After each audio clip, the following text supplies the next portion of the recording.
오늘 우리에게 주시는 하나님의 말씀입니다.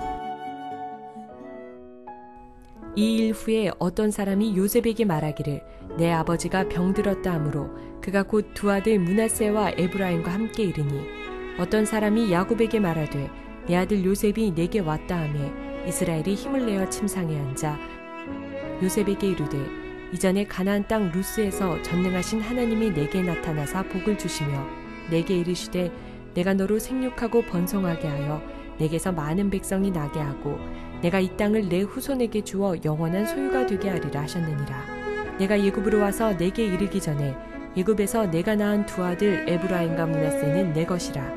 르우벤과 시므온처럼 내 것이 될 것이요 이들 후에 내 소생은 내 것이 될 것이며 그들의 유산은 그들의 형의 이름으로 함께 받으리라. 내게 대하여는 내가 이전에 밧단에서 올 때에 라헬이 나를 따르는 도중 가나안 땅에서 죽었는데 그곳은 에브라까지 길이 아직도 먼 곳이라. 내가 거기서 그를 에브라길에 장사하였느니라. 에브랏은 곧 베들레헴이라. 사랑하는 성도 여러분, 평안하셨습니까? 오늘도 주님께서 주시는 말씀과 함께 은혜로운 하루를 살아가시기 바랍니다. 오늘 우리에게 주실 하나님의 말씀은 창세기 48장 1절에서 7절 말씀입니다. 야곱이 이제 나이 들어 늙어서 병상에 눕게 됩니다. 요셉은 그의 두 아들 므낫세와 에브라임을 데리고 야곱을 문병하러 갑니다. 이때 야곱은 자기 자신의 신상에 관한 문제나 병석에 누워서 외롭고 어떤 그 아픈 처지를 말하는 것이 아니라 계속해서 요셉한테 얘기하는 것은 하나님의 언약에 대한 것이었습니다. 그 조상들이 만난 하나님, 또한 자기가 만난 하나님, 그 하나님께서 자기가 맺은 그 언약에 대한 얘기를 계속 합니다. 그러면서 지금 야곱이 이상한 행동을 합니다. 그 요셉이 애굽에 와서 낳은 아들인 므낫세와 에브라임을 시므온과 르우벤과 같은 자기 아들대로 넣겠다고 말합니다. 그 언약의 후손으로 삼겠다는 것입니다. 여러분들 이상하지 않습니까? 손자만 해도 어차피 야곱의 가문에 속합니다. 그런데 야곱은 굳이 그 므낫세와 에브라임을 자기 아들 계열로 지금 넣겠다고 말하고 있는 것입니다.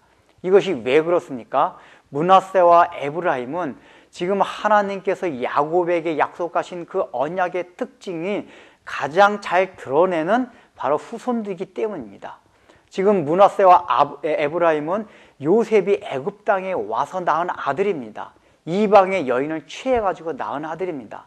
원래 지금까지 하나님의 약속의 자손들은 그런 이방의 혈통을 통해서 나온 것이 아니었습니다.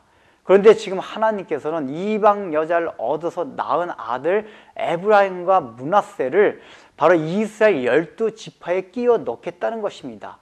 그래서 이 므낫세와 에브라임이 끼어가지고 레위까지 해가지고 13지파가 됩니다.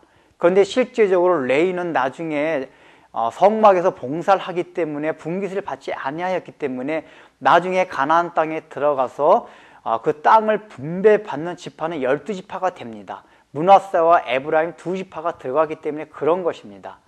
지금 야곱은 이 므낫세와 에브라임을 자기 아들로 삼는 것을 통해 가지고 하나님의 뜻이 무엇인지를 지금 우리에게 보여주고 있습니다.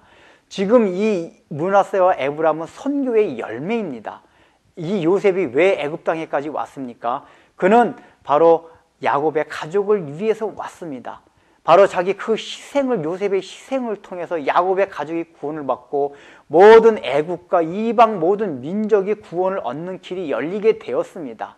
결국 므낫세와 에브라임은 바로 요셉의 희생으로 닦여진 그 과정 중에서 낳은 아들이라는 것입니다. 그 언약이 바로 므낫세와 에브라임에 있던 것입니다.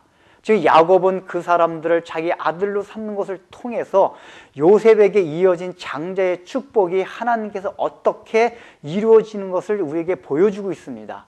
원래 장자라는 건 그 당시에 2배로 그 상속을 받게 되어 있습니다. 그런데 에브라임과 므낫세가 축복을 받음으로 인해 가지고 요셉은 실제적으로 다른 형제들에 비해서 2배의 축복을 받게 되는 것입니다. 또한 지금 이것을 통해서 하나님께서는 이방 여자와 결혼한 것을 통해서 낳은 아이들을 바로 이스라엘 12지파에 들어오게 함으로써 이 민족을 통하여 모든 이방 민족의 선교가 열리게 될 것을 미리 지금 암시해주고 있는 것입니다. 므낫세와 에브라임을 야곱의 가문의 12지파에 넣었다는 얘기는 앞으로 모든 이방 민족도 하나님의 백성 안으로 들어오게 된다는 것을 말해주고 있는 것입니다. 그러니까 하나님께서는 지금 이때부터 이방 선교에 대한 열심과 그것을 메시지를 우리에게 보여주고 있는 것입니다.